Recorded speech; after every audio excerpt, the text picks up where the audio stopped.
In 1760, George III succeeded to the throne of the United Kingdom at the age of 22, becoming the third king in the House of Hannover dynasty. His reign would become one of the longest in British history, and he was a monarch during some of the most important events in history, including the American Revolution, the Industrial Revolution, and the Napoleonic Wars. However, his reign was also marked by a serious illness that eventually rendered him king in name only. Learn more about George III and how he influenced British history on this episode of Everything Everywhere Daily.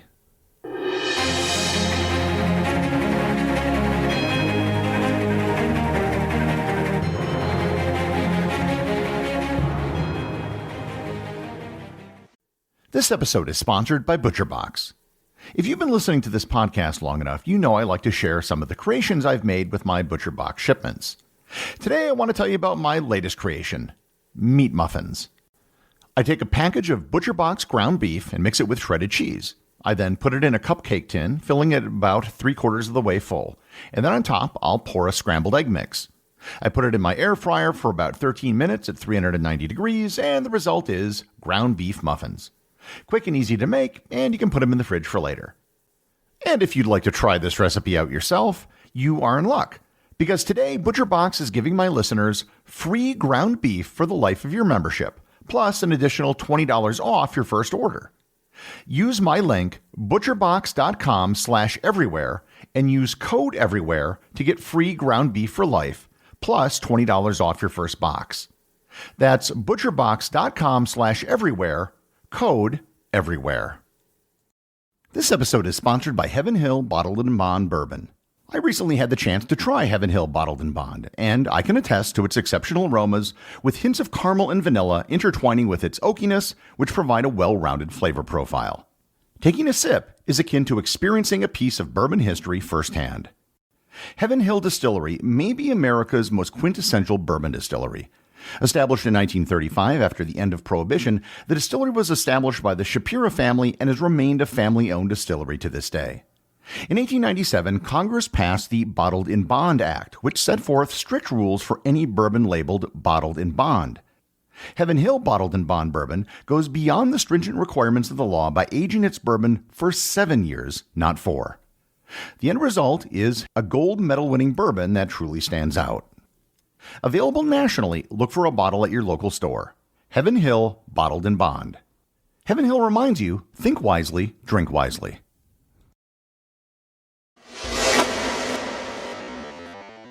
There have been many monarchs throughout history, and most of them did not play an important role in history. They had short reigns, ruled over lands that were inconsequential, or were alive during periods that weren't that historically interesting. However, there were some monarchs that played an outsized role in history. They ruled over important lands at important times and had lengthy reigns. One such ruler was King George III, King of Great Britain and Ireland.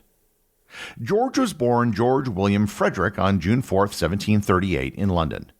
His father was Frederick the Prince of Wales, and his grandfather was King George II, all members of the Royal House of Hanover. And before I go any further, I should explain what the House of Hanover was and how they wound up ruling Great Britain. In many different episodes of this podcast, I've discussed the tumultuous period from Henry VIII until the Glorious Revolution of 1688. Britain had a problem with religion. In particular, they had a series of Protestant and then Catholic monarchs, which resulted in a civil war and the beheading of one of the kings, Charles I. In 1688, Parliament established the line of succession to the throne to only include Protestant descendants of Sophia of Hanover. And Hanover is a city in Lower Saxony in what is today north-central Germany. The reason why a woman who lived in Germany was selected as the starting point for all British monarchs, a rule which still exists today, was because she was the granddaughter of King James VI and I of Scotland and England. And at the time the law was passed, she was the heir presumptive to the British crown. When Queen Anne died without an heir in 1714, the crown was supposed to have passed to Sophia, who lived in Germany with her husband Ernest Augustus, the Elector of Hanover in the Holy Roman Empire. However, Sophia died 2 months before Anne, which meant that the crown was passed to her son George, who became George I of Great Britain. George had never been to Britain, and he couldn't even speak English, Yet he now found himself the king of one of the largest empires in the world. In 1727, his son and successor George II ascended to the throne, and like his father, he wasn't born in Britain and didn't speak English as his first language, although unlike his father, he did eventually learn English. George II's heir apparent was his son Frederick, the Prince of Wales, but he died in 1751 at the age of 44. So when George II died in 1760, the crown passed to his grandson, who took the regal name George III. Unlike the previous two monarchs in the House of Hanover, his grandfather and great-grandfather, George III spoke English as his first language and was raised in England, and never once in his life visited Hanover. George was born prematurely, and it was assumed he wouldn't survive when he was born, but he did live and managed to become quite healthy. He and his younger brother were tutored, and George was said to be able to comment on current political events by the age of 8. He was also the first monarch in British history to receive an education in science, which included chemistry, physics, astronomy, and mathematics. His grandfather, George II, took little interest in his grandson, but when his father, the Prince of Wales, died, the king became more interested in him and declared him to be the new Prince of Wales. In 1760, George II died, and George III was crowned king at the young age of 22. One of the first orders of business was to find the new king a wife. A year after his coronation, he was married to Princess Charlotte of Mecklenburg-Strelitz. The two met for the very first time in their wedding day, but unlike many political unions, this one was fruitful as the couple had 15 children. One of his first purchases was Buckingham House, which is the current location of Buckingham Palace. The first major issue that George inherited was the 7-Year War, a globe-spanning conflict that I covered in a previous episode that I titled World War Zero. He managed to end the war in 1763. The other big issue he had to deal with early in his reign was the problem of rebelliousness in the American colonies.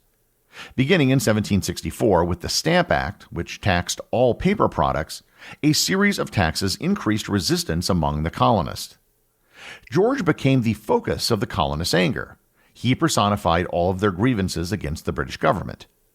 Technically, the ire of the colonists should have been focused on Parliament, who made the real decisions.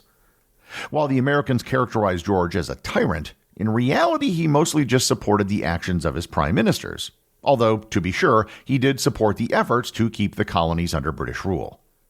When the Americans declared their independence in 1776, the grievances in their declaration were directed directly at King George. George supported all efforts to keep the American colonies, but by 1781, after the defeat at the Battle of Yorktown, it was clear that the cause was lost.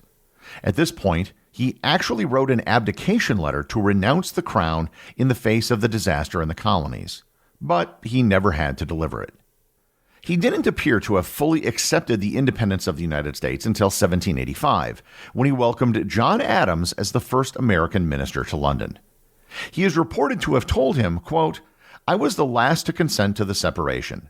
But the separation having been made and having become inevitable, I have always said, as I say now, that I would be the first to meet the friendship of the United States as an independent power." End quote. On a personal level, during this period, George was a supporter and patron of science and agriculture. He had a personal collection of scientific instruments and personally funded and supported many scientific projects. John Harrison, the clockmaker who determined how to measure longitude, had the king's support. Likewise, the king helped William Herschel create a 40-foot telescope, which was the largest telescope in the world at that time. On the issue of slavery, George had a very mixed legacy. On a personal level, he seemed to be against slavery.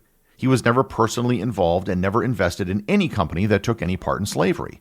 And before he ascended to the throne, he wrote a pamphlet denouncing slavery.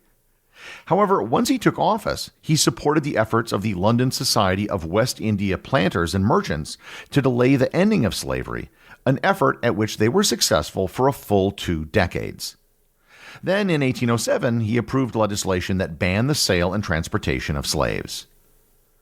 While he should get credit for eventually banning the slave trade, but not slave ownership, during his reign, his delay in banning the slave trade resulted in over 400,000 people being sold into slavery during that time.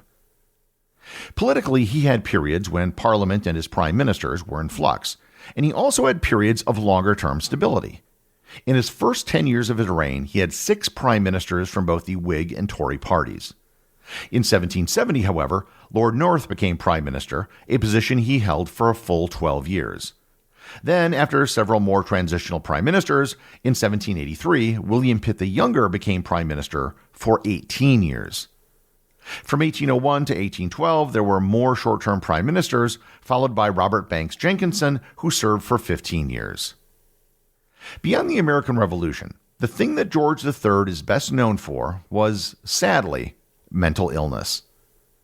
In the summer of 1788, at the age of 50, he suffered what would be his first bout. The symptoms began gradually, but over time became quite severe. At the time, there were few treatments or even proper diagnoses for mental illness.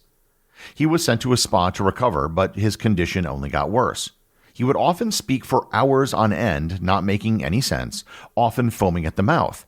He would repeat himself over and over until his voice became hoarse. Likewise, he would often write elaborate, incomprehensible letters using over 400 words in a single sentence. As news of his condition spread, stories began to spread as well. It's difficult to separate the truth from fact in these stories 200 years after they occurred. In one of the stories, he supposedly shook hands with a tree, thinking that it was the King of Prussia. Needless to say, this created a crisis in the British government. The king was clearly incapable of performing his duties. In such cases, the standard response was to appoint someone a regent who would perform the duties of king without the title. In this case, the logical regent would be his son and heir apparent, the Prince of Wales, George Augustus Frederick. Charles James Fox, the leader of the Whigs, proposed that the Prince of Wales become regent.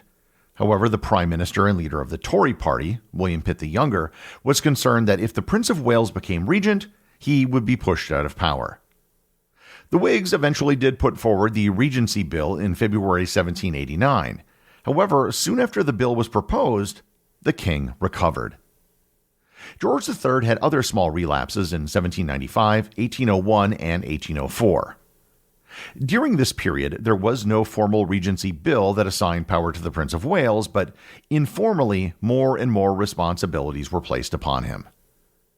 There's been much debate regarding what exactly ailed George III. We can't diagnose such a condition 200 years after the fact, but several theories have been put forward. One of the telling symptoms that the king had during his bouts was that his urine turned blue. This is usually a symptom of a condition known as porphyria. Porphyria is a group of disorders caused by abnormalities in the chemical steps that lead to the production of heme, a component of hemoglobin that is crucial for carrying oxygen in the blood. When they build up in the body, they can attack the nervous system. Surviving samples of George's hair were analyzed and were found to contain an excessive amount of arsenic, which may have aggravated the symptoms. And it also may explain how his condition would come and go, as porphyria bouts can come and go as the buildup dissipates. However, I should note that other researchers believe that he may have just suffered from bipolar disorder. In 1810, at the age of 72, he had his last episode, and this time it was permanent. Again, it isn't known if this was a relapse of the same thing he suffered from before, or if this was a case of dementia. This time, Parliament, with the consent of the king, passed the Regency Act of 1811, formally making the Prince of Wales regent. George III passed away on January 29, 1820, at the age of 81, having served as monarch for over 59 years. At the time, he was the longest reigning monarch in either English or Scottish history. His son, George Augustus Frederick, became King George IV. While the formal regency only lasted from 1811 to 1820, the full period from 1795 to 1830 is known as the Regency era. George III had a reign that defined his entire era. He certainly wasn't responsible for the industrial and scientific revolutions, but still, much of it took place during his reign, and he was the first British monarch to take an active interest in science and industry. In the end, however, his reign is noted for two things: the loss of the American colonies and his mental illness, neither of which he really had any control over. The length of his reign and the events that took place during it make him one of the most significant monarchs in British history. The executive producer of Everything Everywhere Daily is Charles Daniel. The associate producers are Ben Long and Cameron Kieffer. Today's review comes from listener Diana1SBQ over on Apple Podcasts in the United States. They write, "Top saved podcast by far. I'm not a podcast episode saver in general. One, maybe two get saved out of all of a host's episodes. That's not the case with Everything Everywhere. I am not done binge listening, and I'm up to 45 saved. Now that I have Gary's eyes, and yes, I know this will mean I'll have to start listening to the end, what is up with people saying that you can see things such as Angkor from space? Can the government not read license plates from space? What gives? If you're saying it, it has to be a good reason. Fill me in." Well, thanks, Diana. When people say you can or can't see something from space, they usually mean seeing something with the naked eye. Sure, if you have a powerful telescope, you can see an individual vehicle or anything you want. However, if you see something unaided, it's a different story.